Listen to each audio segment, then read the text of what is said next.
Ladies and gentlemen, welcome back to M42's main stage here on day one at the inaugural Abu Dhabi Global Healthcare Week. Well, we started off with a very strong start to day one, setting the scene for you for the fantastic program that we've got organized here for 3 days. My name's Amandeep and I'm pleased to be your host for those 3 days. And that particular opening session, we looked at the Longevity Forum, which is partnering with M42. They've been kind enough to introduce us to some wonderful international speakers. The man who's going to be gracing our stage is a kind introduction from the team. Octavius Black, he's executive chair of Mind Gym, and he co-founded Mind Gym and is a former CEO, co-founding it back in 2000. Now, Mind Gym is a very intriguing title. I could tell you a lot about it, but I think let's invite the gentleman on board, on stage, to give us an insight himself. Ladies and gentlemen, please give Octavius Black a big round of applause.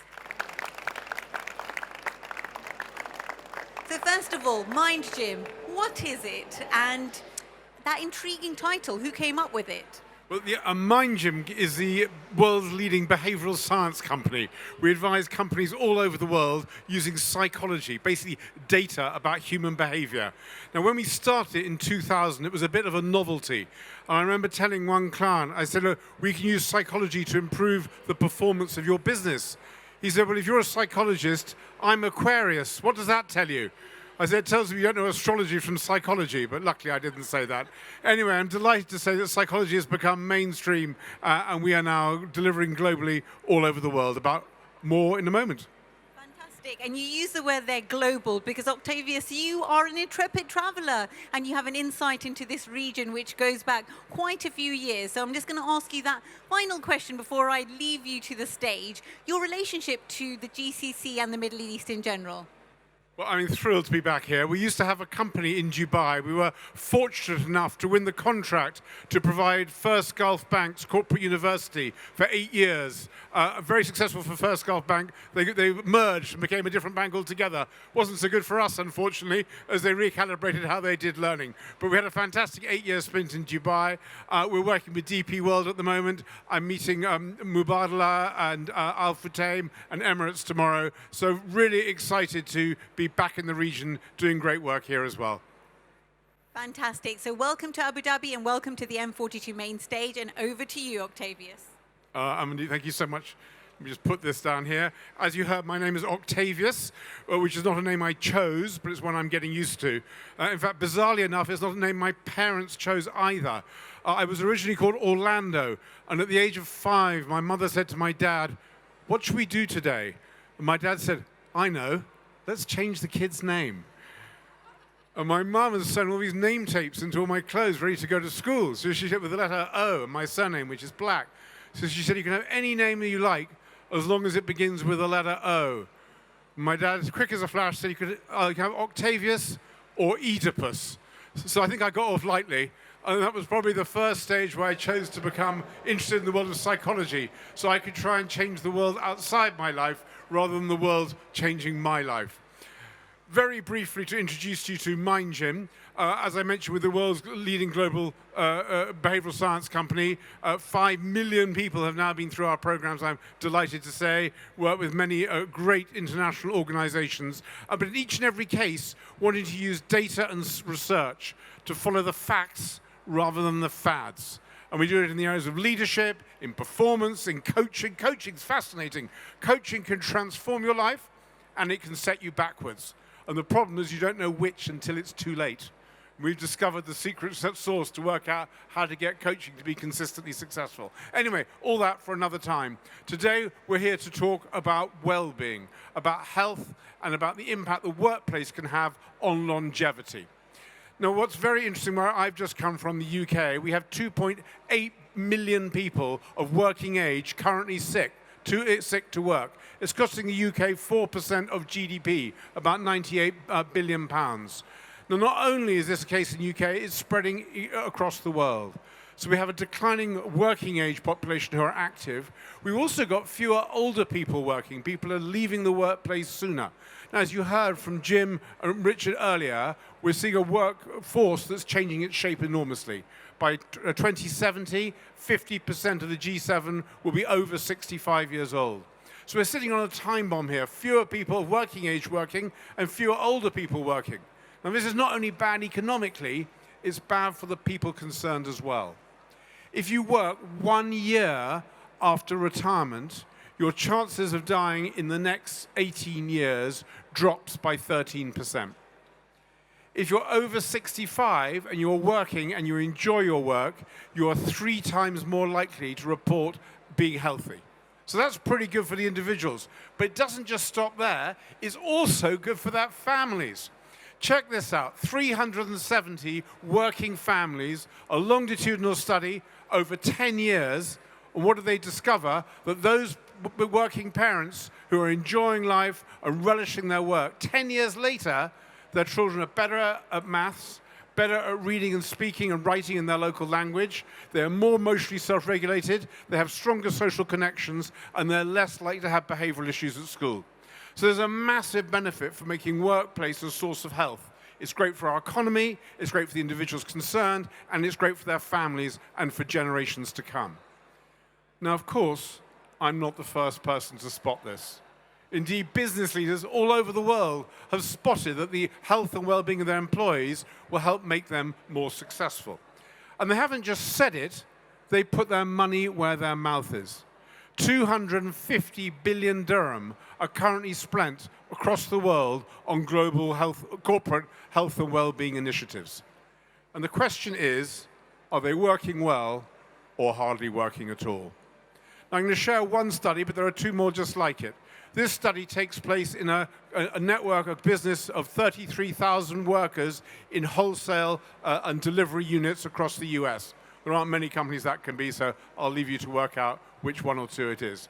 Anyway, what they did was they randomly selected 4,000 people from 20 of those sites, and they gave them 8 different well-being programs. One on physical health, one on nutrition, one on exercise, and others. And each of them had lots of different initiatives that took place in them. Doctors' assessments, clinical reviews, gym memberships, fresh fruit, exercise competitions, and so on and so forth. And then 18 months later, they came back to measure what was the impact on the health and well-being of those 4,000 versus the rest of the 33,000 who hadn't been through the programs. And this is what they discovered. On 78 out of 80 measures, there was no change at all. Those who'd been on the programs were likely to do a bit more physical exercise, and they were more likely to actively want to change their weight. However, on the right-hand side, their body mass index hadn't moved at all. So the intent was there, but the outcome wasn't. On a whole range of clinical markers, there was no difference whatsoever. And another study on healthcare spending from those who took part versus those who didn't, again, no difference at all. Third study that's just been published, the only thing that made an impact was volunteering. All the other corporate well-being initiatives had no impact on any of the clinical markers. So you look at this and you go, oh my gosh, one moment he says that work can help improve health, but they've just spent $50 billion, 250 billion dirham, and it's not making any impact at all. Can the workplace really improve our health? And the answer is yes, but this is looking in the wrong place, and I'll tell you why. There are 3 things that determine what drives our well-being. One of those are personal factors, things we're born with, genetic traits, early childhood experiences. Do we have a child of an ugly divorce, or a parent had abuse or addictions or so forth? The second thing that affects our well-being is life outside of work. This is what we eat, how much we sleep, how much exercise we take. Did our soccer team win or lose at the weekend? Is our partner being kind to us or annoyed with us? All sorts of things that affect our well-being. And the third area is life at work. Is our boss positive and supportive, or they're an idiot that undermines us? Are our colleagues on our side, or are they deeply political and aggressive? Now, what's happened is that most corporate well-being initiatives are in the middle. They're trying to change this bit in the bottom right. Now, this bit in the bottom right is fantastically important. Arguably, it has more impact than the bit on the bottom left, in fact, almost certainly. The point is that companies find it very hard to change it, that employees who subscribe to corporate well-being programs tend to be doing those things already, or they don't want the company to interfere in their health and well-being. So rather than saying the stuff on the right doesn't matter, which would be incorrect, it's saying the stuff on the right is very hard for employers to change, whereas the bit on the bottom left is much easier for them to change.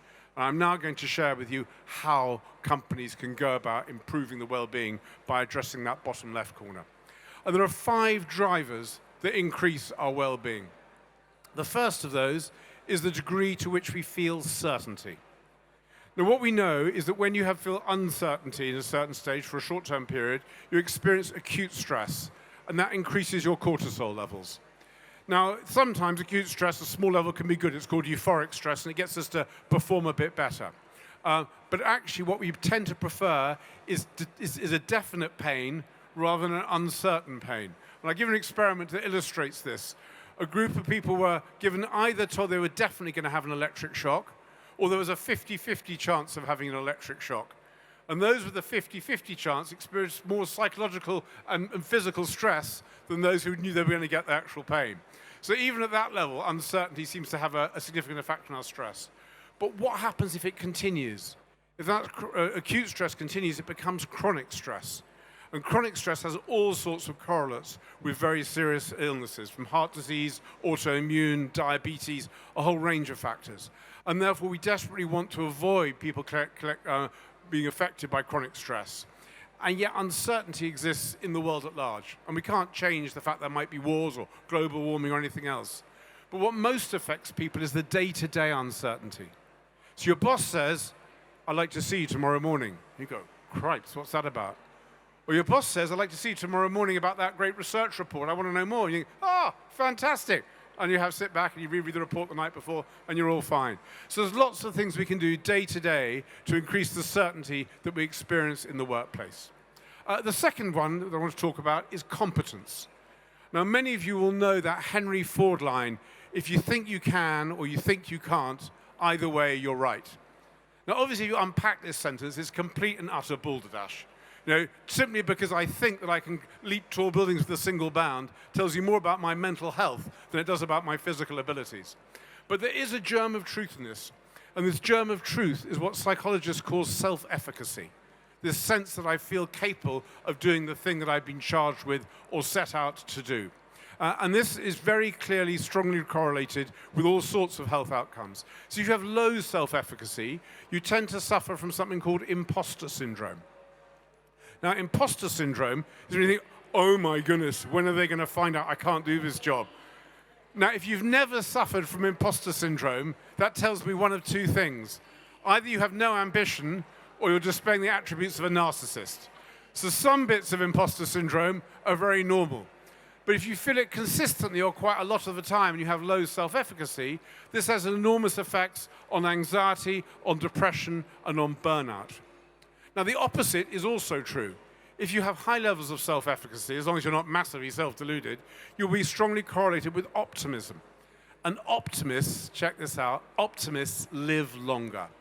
They're better relationships, they achieve more, they're actually wrong more often, but they live longer. And you think, how on earth can you conduct an experiment that proves that optimists live longer? So I'm going to tell you how the experiment was conducted. When women go into a convent to become nuns, they write a treatise, a long essay, on what they feel about going into the convent to become a nun. And in 1900, a whole lot of women went into a particular convent and they wrote their treatise. And the psychologists analyzed them on the degree of optimism that displayed in their essay about why they were going into the convent. And because it was 100 years ago, you can measure the lifespan. And those people who scored in the top 10% of optimism lived on average 10 years longer than those who scored in the bottom quartile.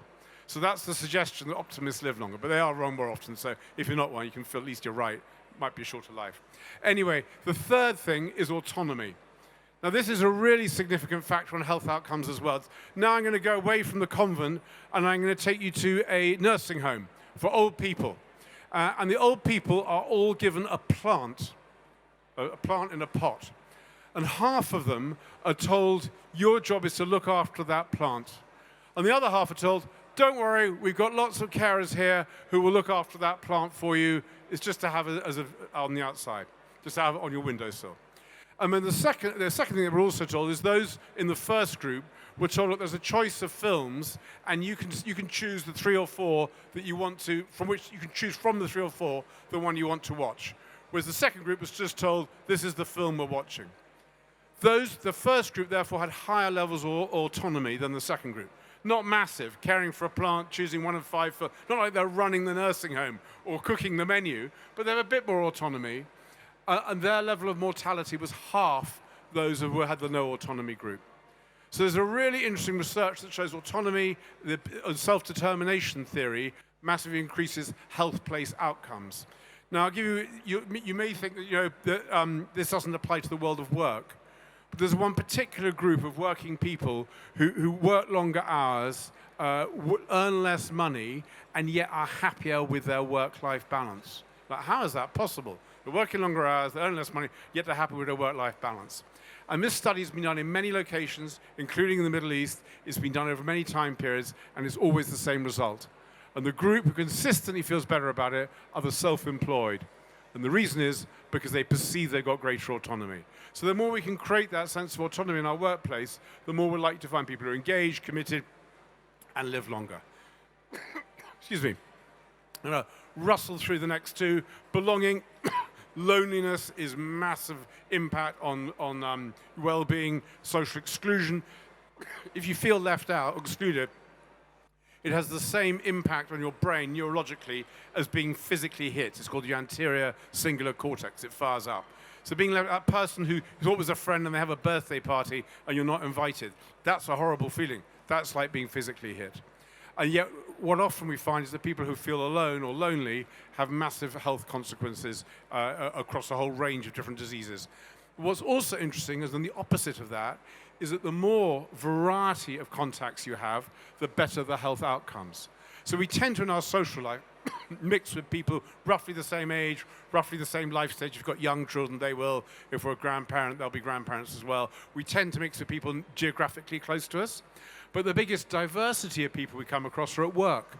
So the more we can keep people at work, meeting younger people from different countries, ethnicities, political views, and so on and so forth, the more there are greater benefits from belonging.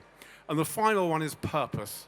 And this again comes again and again really strongly in the research, that those people who feel they have a purpose in life or a purpose in what they're doing live longer and last more healthily. There's a study in a Chicago nursing home, 900 people, those who have a stronger purpose have a 43% longer mortality, 13% less likely to have problems with sleep, and so on and so forth. Now, you might think your sense of purpose matters depending on what the job is you're doing, but you would be wrong. And I'll tell you why. There's a great researcher called Amy Rosensky who did a study, and she asked doctors and hospital janitors to measure the degree to which they found their work was A, a job, B, a career, C, a calling. And you think, well, maybe the doctors are more likely to find it a calling than the hospital janitors. But it's exactly the same. It's the third, a third, a third. So these are the 5 drivers that determine well-being. If we get these right at work, we'll not only have a more productive workforce, a more engaged workforce, we'll have a workforce that works longer, lives healthier and happier lives, and also has better off children. But the next question is this the same for everyone? And the answer to that is emphatically no. Different people need different drivers on different occasions. So what we've done as a team of psychologists at Mind Gym is the first thing we did was we identified that well-being and ill-being are different constructs. Simply because I don't have a negative doesn't mean I've got a positive. So I haven't got a broken leg, but I cannot run a marathon. That is both a factually correct statement and logically follows. So what we did was we did the analysis to look at 2 axes. One is ill-being, which you don't, if it's high, that's bad news. And the other is well-being, which is if it's high, it's good news. And we conducted a psychometric test and found the following results from our benchmark study. That 4% of people at work are in crisis. That means they both have high ill-being and low well-being. They need medical help and they need it quickly. You've got 12% who are struggling. You can tend to spot those. They look a bit exhausted, a bit worn out, a bit sighing most of the time. The next group are the fragile thrivers. Their ill-being is actually not much different from the strugglers, but they're more positive, they're more engaged, they're more likely to feel they're flourishing. At the opposite end of the spectrum, you've got those people who are boring out, the quiet quitters, the people who are there but not doing very much with their time. And then you've got the people who are coping and the people who are struggling. Now, as you heard, we launched this at the Longevity Forum in Oxford a few months ago. And one of the people there has set up a biotech business. And she said, when I saw this chart, I realized why whenever my people were so exhausted and at risk of burnout, and I kept reminding them, but we're doing such important work and we're all doing this together, I was treating them like they were boring out, but actually they were fragile thrivers. And what they needed was more certainty and competence, and what they were getting was more belonging and purpose. So diagnosing these to get them right is absolutely vital. There's strong correlates you can see here with all sorts of organizational outcomes. You won't be surprised. A bit disappointed to hear the boring out people aren't very likely to leave. So if you don't do something about it, you've got a dead weight on your organization. But you've also got a health problem as well, because bored people suffer. And then there are 3 different kinds of remedies which you customize to each of these. There's the recover remedy, which is about reducing ill-being. So that tends to be about increasing certainty and competence. There's the reignite. That's about to increase well-being. That means you tend to want to increase belonging and purpose. And then you've got the reinforce, just stopping things from getting worse or building the foundations to get to flourishing. So that is an enormous opportunity to personalize the diagnosis to give the custom remedies that are most likely to have the right effect. All drivers are important in that. So I'm going to share the thought that this is from the US Surgeon General, make workplaces engines for mental health and well-being. So he is the king of US health, the government official and responsible for it, and he says workplaces are the places that become the engines for well-being and health. And so on that note, I hope you've enjoyed those few minutes of conversation. If you have, I'm hoping, here we are, you can scan that and download our new research paper, Well Working, How We Can All Be Better at Work. This has got a foreword by Amy Edmondson, who's the Harvard Professor of Leadership, brought psychological safety to the mainstream, a massive advocate of that. You can also follow us on LinkedIn. So if you enjoyed this, there's lots you can do. And if you didn't, let's just keep it as our little secret. Thank you very much.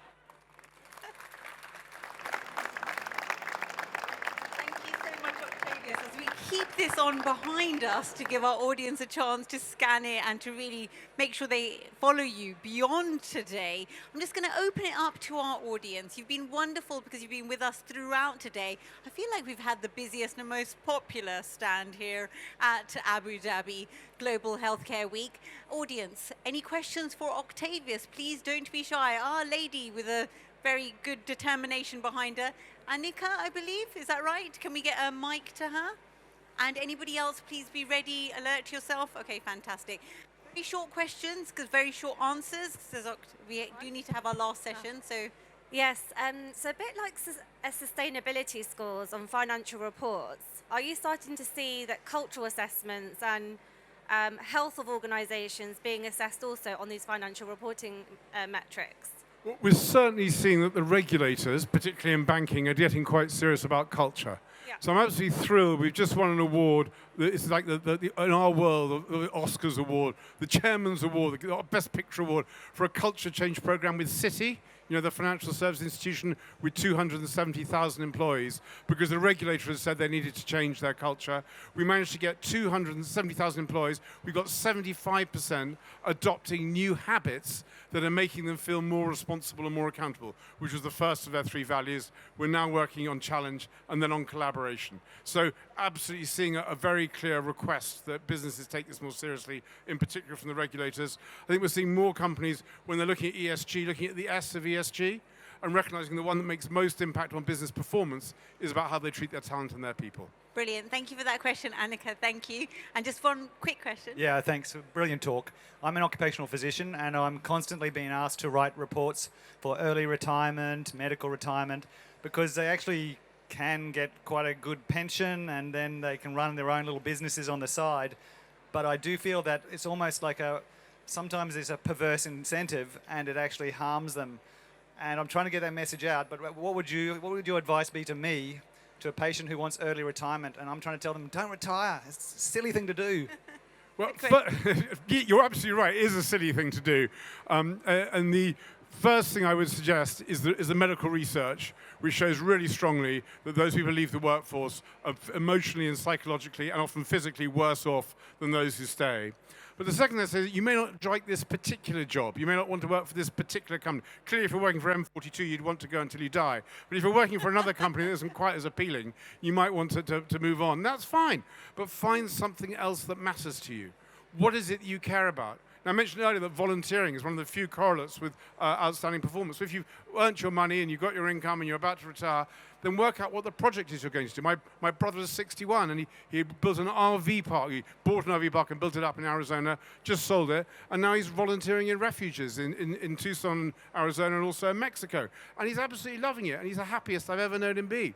So sometimes it could be volunteering. It doesn't have to be for money. But find something to do, find something that you care about and that you want to pursue. Because if you don't, you'll have an unhappier life and a shorter one.